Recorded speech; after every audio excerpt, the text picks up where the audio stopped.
We're probably not And getting we are live. Oh, okay. Hi everyone, welcome to Stodel Myers on Fruitville Road. Tonight we're going to actually be discussing celery fields. A lot of you may not know the issues around celery fields, but you all know where it is.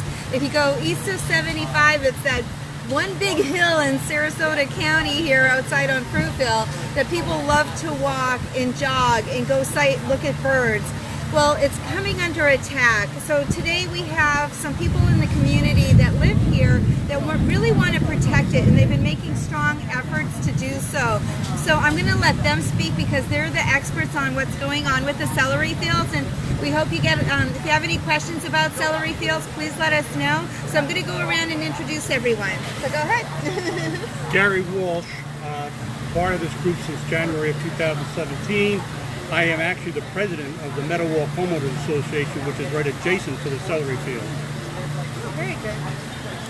Hi everyone, Carlos Correa. I'm with the Enclave, another subdivision right on Palmer Boulevard, and as well with Gary and everyone here. We've been pretty involved in this activity to try to protect the celery fields since about a year and a half ago. Hi, I'm Tom Matrullo. I helped organize a community group with Lake Sarasota, and I also have been with this group since January 2017, which was when we first heard about a industrial proposal for one of the public parcels next to the celery fields. I don't know if this is a good time to say it, but we're really concerned. This group, which is called Fresh Start, is concerned with the public lands, about 30 acres or so, 4 parcels at Apex and Palmer Boulevard, which is right next to the celery fields. And with that, we're trying to preserve those as public lands when the county has been moving to privatize them, sell them to a private developer, and the developers that are coming forward are industrial, big warehouses, things like that. So that's where we're at. Michelle, I'm going to ask, I wonder if it's better, I'm sorry, if we can go on my page, because I have way more viewers, because I'm looking now, there's only 2 people on, and on my personal page, we get a lot, because people... Yeah, it's just, it won't be public for everyone else, so we can't push them. Or them to stop. So I don't know which way to do it. Because you can share it on your page. Alright, because people are asking me how to get online, like they wanted to watch it tonight and they're not on, so that's why I'm just like... Okay. Yeah, that's the only reason. Because we usually have a really good viewership. You want me to restart? So we're going to do it on my page now? Or? Okay, so just say we're going to restart, I guess. Do you want, so how, wait, so... I think we should just keep going. Just on this one? Yeah, and then share Okay, it. alright. Because like I said, I just want good viewership. So I want people to pay attention while we're live. Because in case they have questions. So... go on. Alright, so Tom, one of the things that's concerning, because I'm running for Sarasota County Commissioner, how receptive of all of this has the commission been? I know that it's taken a lot of public outcry to actually even get things changed a little bit, and now it seems like you're still fighting even a year later after we thought, okay, wow, you guys saved celery fields, you did such a great job. Can you give a little bit of insight as to how you guys structured and what you did, and explain what happened on the side of even the commission? Sure. Ruda, the basic idea we had was to come up with some proposals that we learned from the community. We asked the community, what would you like to see on these public parcels next to the celery fields? And we got 40 or more ideas, which we then narrowed down through a very rigorous process. We had experts looking at what would be feasible. Then we had the community come together with a round table and vote on what they favored as the most viable, feasible prospects for these areas. So now, originally, wasn't there a proposal of it like an industrial kind of dumping ground almost that's really close to all of this? Just so people know what's really going on. Okay, well, yes, some people may recall that last year there was a huge outcry from the community when a man named Jim Gabbard proposed putting a giant 16-acre waste processing facility on parcel number 2 right next to the celery fields. And nobody liked that idea except Jim Gabbard. So when he first revealed this at a neighborhood workshop, there were maybe, 50 or 100 people, 50 people. Then he had to do a second neighborhood workshop, and it was like you couldn't get in the building. It was like, and this was the Hope Church, big building. It was like over, 300, 400? It was a huge number of people. And it went on. We got a transcript of that meeting. There was a lot said, a lot of concern, and Mr. Gabbard then proceeded to go through the planning process. The planners of the county didn't see a problem here. The planning board did, and the planning commission voted against it. For what reasons? Just Traffic was the main reason. Traffic, okay. And was that mainly the concern of most of the citizens that were in the area? Was it traffic, or was it actually like what was going to be built there? Well, yeah, because there was other pieces. Well, traffic was definitely a concern. Pollution became a big problem because trucks, and Carlos helped us figure out the pollution side of it with the diesels and seaworks. Is it more like air pollution? Yeah, air. Okay, Plus, the other thing is grinding concrete. They're releasing the silica dust into the air. Those piles of stuff when they grind up the concrete are stored outdoors. They were going to have piles about 35 feet high up into the wind. Now, I have COPD, and this concerned me.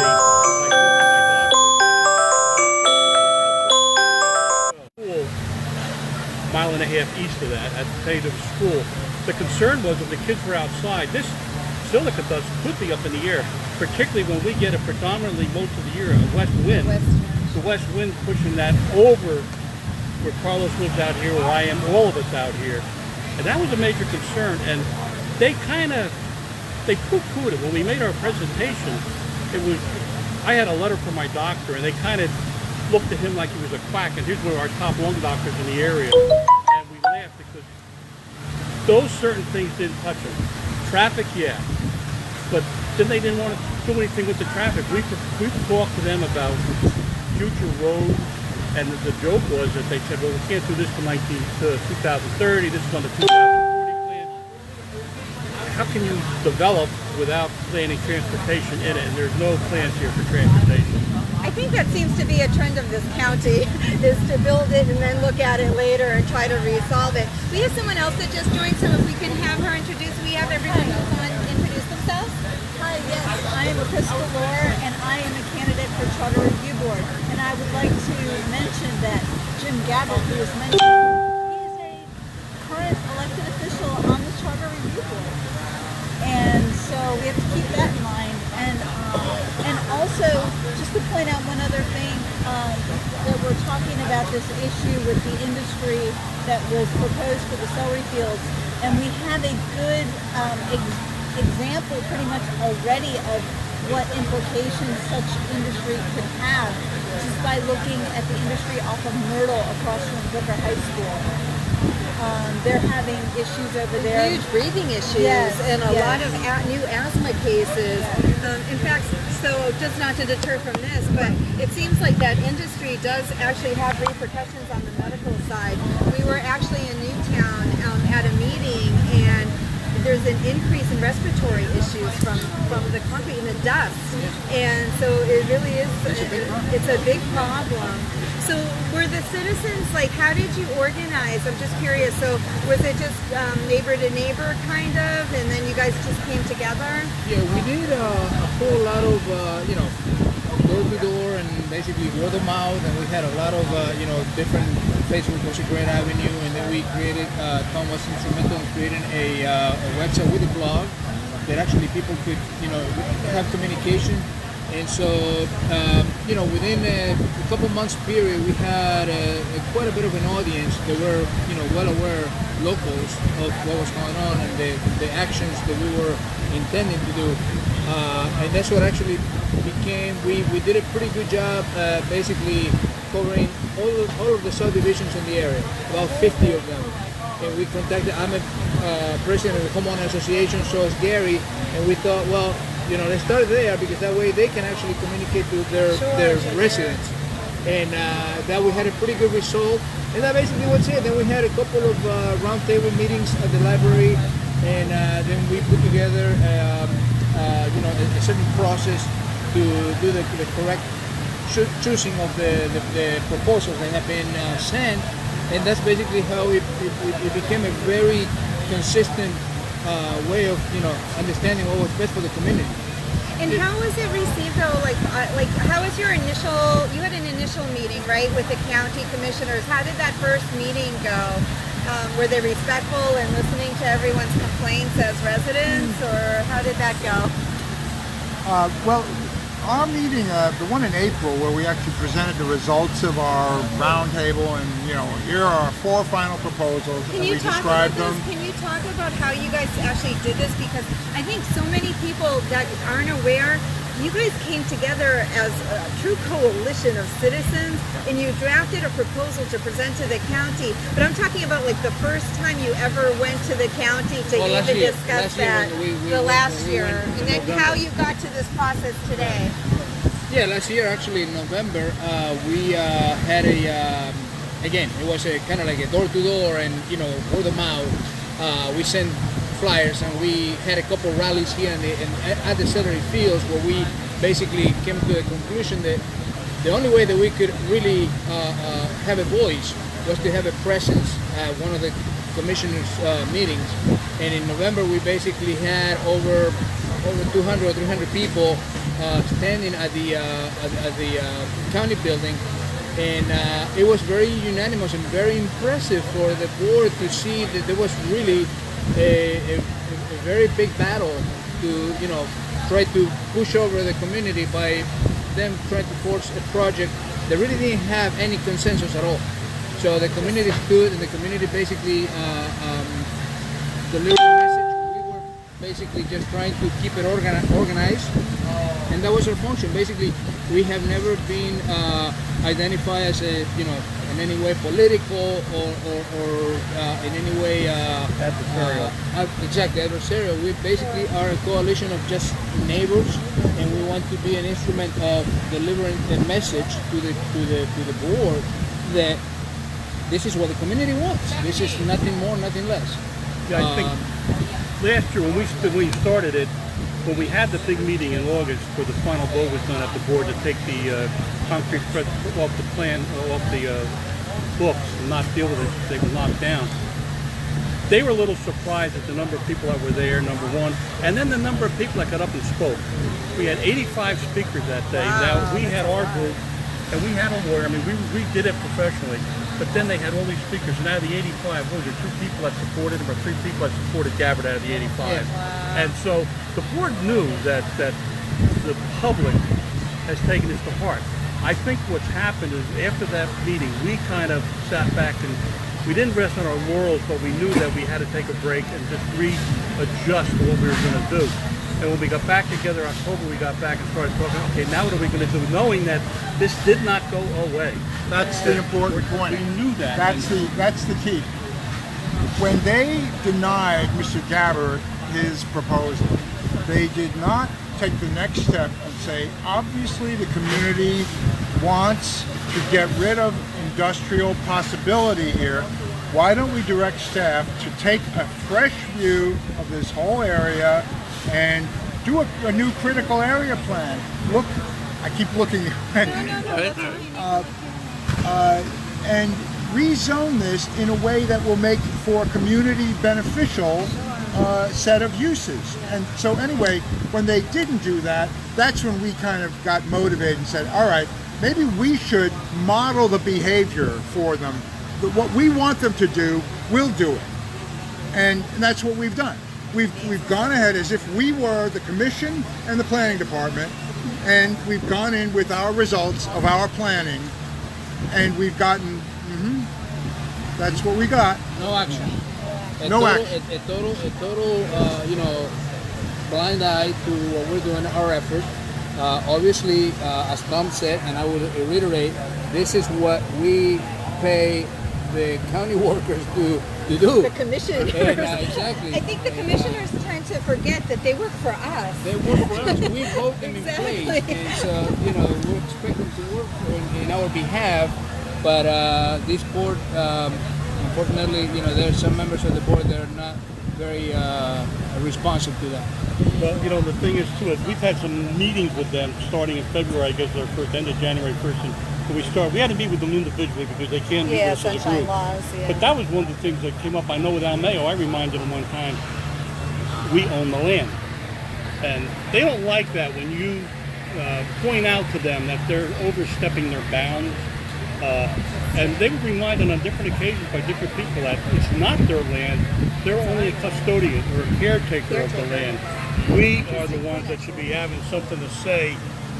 Now, if we go up with deep end and come up with some crazy idea, yes, they have the right to curtail us, but they don't have the right to stop you from presenting anything. No, and especially if there's that much outcry, especially from the neighboring area, you would think that that would have more effect on commissioners because that's truly what the public wants and the taxpayers want, rather than one developer who seems to get a lot of say. So what did you do after? So how did you, then you actually Got in touch with all the representatives or presidents of the HOAs surrounding the celery fields. And it's a big arc that goes from actually a little bit west of 75 at Fruitville all the way along out to Tatum Road, down Iona and across and even down into Bee Ridge. So how many houses or how many people do you think roughly? Well, we had 50 HOAs, and that total, we did total at one time. It was over 12,000 houses. Was it? It was probably more. 12,000 houses. So Yeah. you're talking probably at least 24,000 people Yeah. you're representing. Okay. Sure. Yeah. So yeah, and we kind of thought, well, if we come up with an idea that gets the juices flowing, turns out there are no juices, but if we had some response from the board, then maybe they would direct staff to look into, to work on this, to get economic development involved, to talk to tourism, because we had opportunities that were tourist directed. Nothing. And so I wrote an email a couple of weeks ago. I said, we anticipate this would be a dialogue. We've given you our proposals. Have you done any? And what we got back is, we'll see you on the 12th of September. So that's where it's at. So just to follow up real quick, on the 12th, Wednesday, when we come in about 9:30, we're supposed to be talking between 9:30 and 10 o'clock. We are not going to talk about proposals. We've done that. They've got that in writing. Can you go over some of the proposals? Like, I know that you guys had mentioned something about like the YMCA going in to areas and other things. So can you briefly kind of tell people, because a lot of people truly don't know. I talk to people and a lot of them are like, we have no idea what's going on with celery fields. Sure, so, absolutely. Yeah, please. The Y was one that the people were looking for something that would allow them to have a place to recreate. And the Y originally came up with a plan of having a small building, but they were going to have pavilion type things where there should be your yoga or your other exercise programs, but you'd have a roof over the top. Oh, nice. Right now they do a lot of this down at the Bird Play at the Audubon under the outside roof. They were going to have some tennis courts. They were going to have pickleball. Then in the lot number 1, they were talking about putting in some natural grass, just the grass that's here, athletic areas. You could have soccer, you could do different things. The basketball courts. But the big thing too they talked about was that's a group that does a lot with the after-school programs. They do it. They're doing it right now with the Y at the library, but they would like to have another better place to do it. And that would become then a bus stop out there, which would make the residents out our way happy because the kids could come there, be in the neighborhood, and then they could pick them up right there. So that was a big thing. Really good idea. And then we had some other things. They talked about a bird doing stuff with the bird watchers having the little lodge, A restaurant. Which is really cute out there, because outside of, like, this is like probably one of the only ones east of 75 for like I think it is the only one. Well, that's actually one of the things that is striking about this, that while the Celery Fields itself is beautiful and it works as a reserve, a sanctuary, a recreation area, it has no support system around it. It has insufficient parking. There's no place to go to get a drink of water or a bite to eat. So all of these would seem like natural things to have, and yet when you ask planning if they've done anything or thought about it, it apparently hasn't occurred to them. We had a couple of other proposals. One closer to the highway would have been some shops with affordable housing upstairs, and also maybe also some places to eat on that one. And so there were really 4 proposals, but they all kind of were a little bit fluid, so that you could work to evolve something that would work best for the community on both parcel 1 and parcel 2. They took away parcel 3. They said, we're going to sell parcel 3 and we're going to rezone it. And that's when we got this report that just came out last week that said a Miami consultant hired for $61,000 to tell the county to do what it couldn't do last year, which was put industry on it, because the people said no. And now the consultant is telling him, put industry on it. Okay, so on September 12th, what exactly are you guys going to talk about? Like, as you said, now all of a sudden this consultant came in, gave this great written proposals, and I did read it, and it's all from a financial viewpoint. It didn't take any of the resident impact whatsoever, or environmental impact for that matter. It was strictly a numbers thing of what would work best per square foot on that area. So what are you guys planning to do on September 12th? Because if people can tune in, and hopefully I'll go there and stream that too, so we can see it. Yeah. Well, I just want to make one comment. Tom brought this up and put in a little email thing the other day. The Celery Fields is a national caliber example of how recreation, stormwater management, and conservation strategy could be leveraged into one area. Okay, and Tom told me that actually came from the Parks Department years ago. That was the thing that they made. So, In their master plan. We have a question from Dwight here, who is asking Ruta if you are committed to supporting Celery Fields. Absolutely, absolutely. And honestly, I think every county commissioner needs to answer to the people that it represents and not to special interests. And I know myself, and I know another person who's running for commission, Wesley Beggs, we both stand with the people, and we want to represent them and not special interests. So it's interesting though about the parks, because the other thing is, I think people also tend to forget that it is a wetland, and it actually works for stormwater, and it actually absorbs a lot. It absorbs so much nutrients, and now with 2050 and the county is actually already overriding and starting to make concessions to the builders east of 75. If we start taking away and not protecting all that area, we're going to have even more toxic runoff than we have currently. And if they're worried about red tide now, just wait to see what's going to happen with all of those 26,000 houses proposed that are, all that runoff is going to just go straight, and it has nothing to absorb it into. So I think the Celery Fields, the fact that that's happening, we have to be so thankful for that planning on that level, because it is an environmental protection for all of us. If I may just address exactly what you said, because you're absolutely right, Ruta. The Celery Fields is what Gary pointed out. It's conservation, it's stormwater control, and it is recreation, as well as birding and so forth. It is a stupendous success. It is. To me, it's like a work of genius. I mean, that this happened at all, it took human ingenuity, but then the birds figured out that it could be something even better. And so let's give everybody credit for that, and then say, suppose another community got something this beautiful. Don't you think they might try to support it a little bit? well, what happened here? How come we've got Mr. Gabbert's dump coming back? How come we've got industrial zoning coming back? What the hell happened? Exactly, I agree. Because it's passionate because, you know what, I mean, honestly, this model is a win-win model. And honestly, our county should support it and be grateful for it and be thankful that we have this. And in fact, they should model this in other areas, never mind taking an adding more industrial area adjacent to this, and rather making it protected. We had a couple more people join in. If Gail can introduce herself, and Pete. Hi. Who are you? We're live.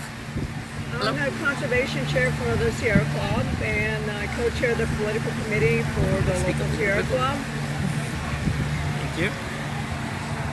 Hi, I'm Peter Imhoff, and I am helping out and volunteering on the campaign, but I'm also a concerned citizen worried about our environment. One of the other things that came up when we were alluding to the conservation thing, one of our meetings, one of the people came up and was telling us about the canal runs down all the way to the bay. Fish are come up, snooking all up there and are breeding up in the canal by the celery field, which tells you how clean that water is up there if they're coming up there to breed.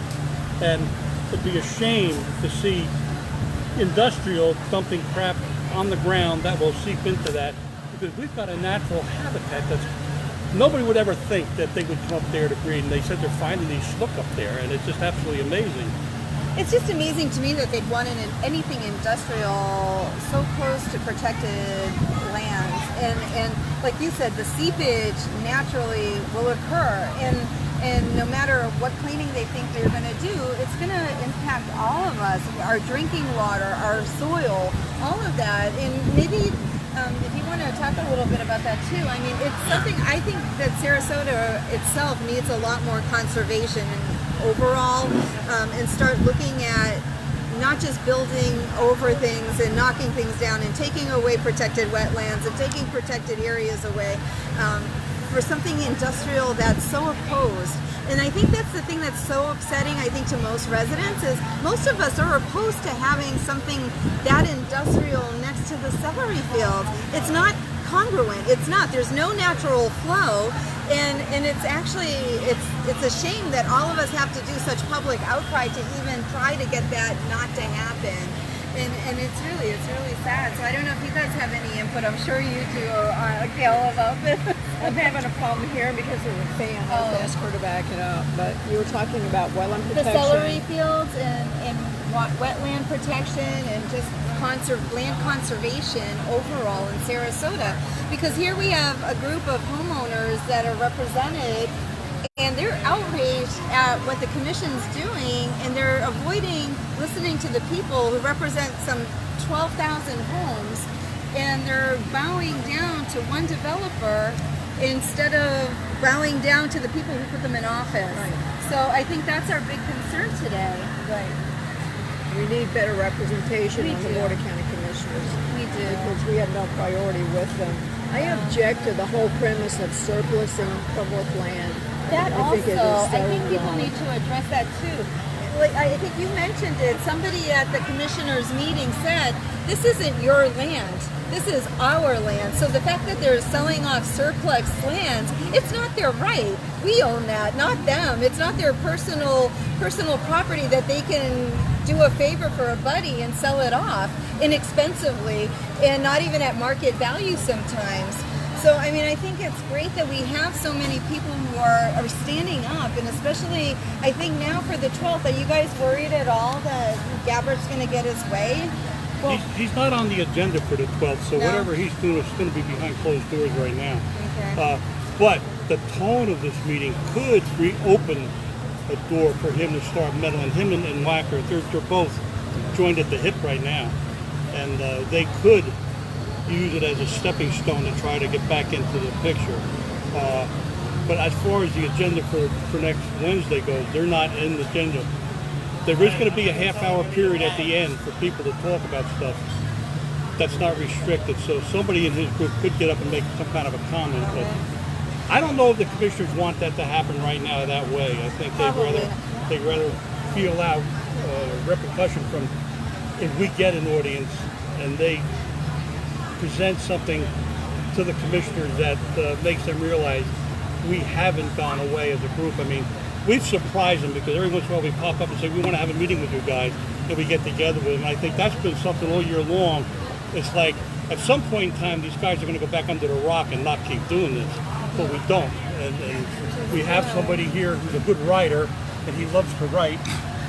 So, and the primary message, I think, for this meeting upcoming on the 12th, that we want to, make a very clear statement to the commission and the county, in general, is that how much longer are we going to entertain all these ideas and all these conversations? Because it's time for action. And truthfully, they haven't taken any action. We have. We've been doing their job. We've been doing all the research. We've been doing everything they should have been doing. And we have worked at their pace, presenting what they have requested. And I mean, really, there's no feedback, and we need to demand some answers, and we need to basically move fast before somebody else with special interest is working behind the doors, working some sort of a deal that might come and just strip it all out, and we'll be all like, okay, we didn't act it in time, you didn't act it in time, and in between that, people with money and power came behind us, and they got everything the way they wanted. So I think this time around we need to stay very firm and demand some sort of a response from them. It's been a long time since we've been asking for that. And is that what you're going to do then on the 12th, is demand a response from them on your proposal? That's part of it, but the other part of it is that while we've talked about possible things uses we could put on this public land, we are going to back up and sort of explain why we feel this is important. And one of the reasons we feel it's important is we don't see proactive, intentional, thoughtful planning going on countywide.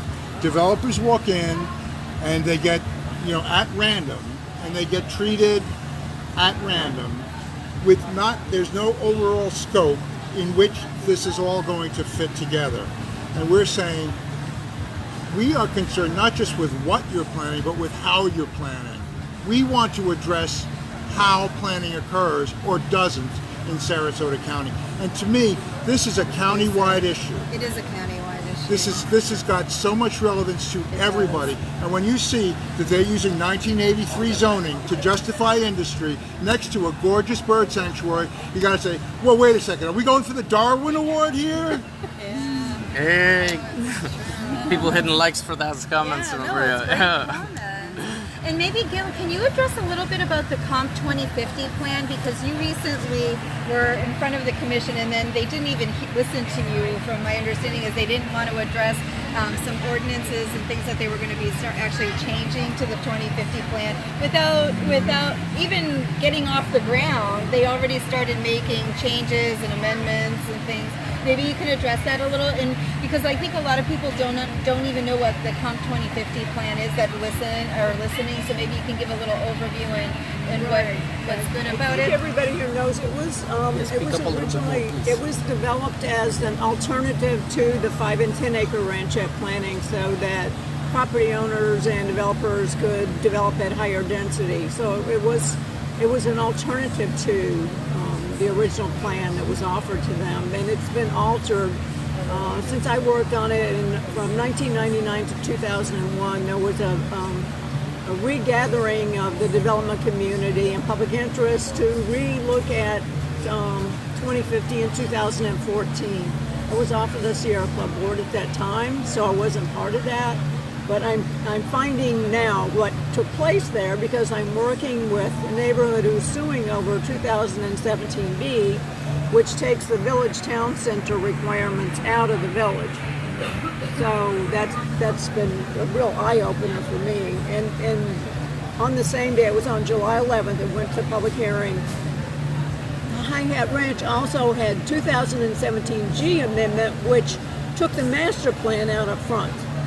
And it's like, I don't know how you plan a village without a master plan up front. Exactly. Based on the entire premise of how it's supposed to take place, with the TDRs and the town centers and the densities and everything that's involved with it.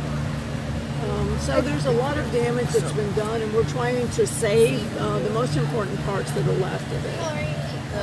Because I think, like you were saying, Tom, like about you know, the 2050, not the 2050 plan per se, but about how they build first and do infrastructure and ask questions later. I think that just seems to be an overall strategy for them, is to just let the builders, let everyone who wants to develop, and then we'll worry about traffic issues, infrastructure, wetland protection, conservation, any of the, in resident needs, in resident desires, because that seems to be, ever since I started looking at running for county commissioner, it seems like the priorities of actual residents seems to be going lower and lower and lower with some of the commissioners, and I don't think that's appropriate. And like I said, I'm glad that you're mad, and it's the only thing is, for me, I'm outraged that it takes this much effort for you as a citizen to actually go in front of the commissioners to demand what you all don't want done. And again, it's like, who are they representing? Are they representing us, or are they representing just those handful of special interest developers? And I think the voters need to really pay attention, because you're not being heard. And I think they need to make sure, like this, your presentation was so impressive at that commissioner meeting. I don't know if anyone has seen it or not, been there that day, but you presented a beautiful presentation. It was done professionally. You gave every possible critique that you anticipated they would give, and yet still here we are again now, September 12th. You guys have to go back and start arguing again. So I just want to leave it, because I know we were streaming for a while, and I don't know if you have any last thoughts over celery fields and conservation, anything you want to say, because like I said, we have... What time and where do we go on September 12th? Yeah. One of the quick things, like we talk always about, this is the only place right now that's open east of the interstate where kids can even go. Yeah. And all these new developments that are coming in, they raised the question of how many parks, how many rec areas there were east of the interstate. Out of all the developments, we found 2 in gated communities. None of our developments have places where the kids can go. They're not allowed to use the school grounds. They're locked up by the Parks Commission. So all these new homes that are going to go out there, those people are not going to have a place to recreate unless the developers put something inside those gates. But it doesn't help the rest of the people who are outside the gated communities. And I know when my grandkids come down, they go nuts, because we have people that complain because the kids are out in the street. Well, where do you want them to play? Really, it's true. But they don't think that, I think some of the mentality is, it's for an older population, but there are people who have children here, and there are younger people moving here, and they don't take into account whether it's sidewalks, even playgrounds or anything. And instead, you have kids riding on the streets. The thing is, when you look in the way, if we had a space like what is being, what we are trying to get the county to look into as a YMCA facility or some sort of a recreational park, even older people will enjoy it. Yeah, of course. Because the reason why a lot of older people in Sarasota don't do any outdoor activities is because there are no places that are walking friendly or places that accommodate for any type of outdoor activities. I mean, unless you go to the beach, or unless you go to some like Gary says, some playground in a gated community. So this would be a really nice break in a very unconventional way to what Sarasota is normally accustomed to have an open area for everybody to come and enjoy. And it's a very symbiotic, because it has the Celery fields, which is a really beautiful place, and this will be an annex area to kind of blend it all together.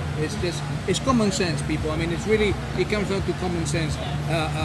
We can't really rely on 5 people who make all these decisions when the county has grown to a point that we should have better representation and more sensible, action. So that's it.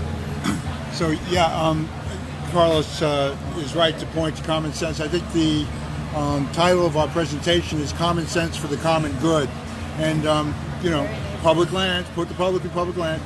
We will be meeting with the commission on September 12th, probably about 9:30, 10 o'clock in the morning. If you can come, great. If not, you can tune in on the county video. I want to thank you all for coming out in the middle of this rain, thunderstorm.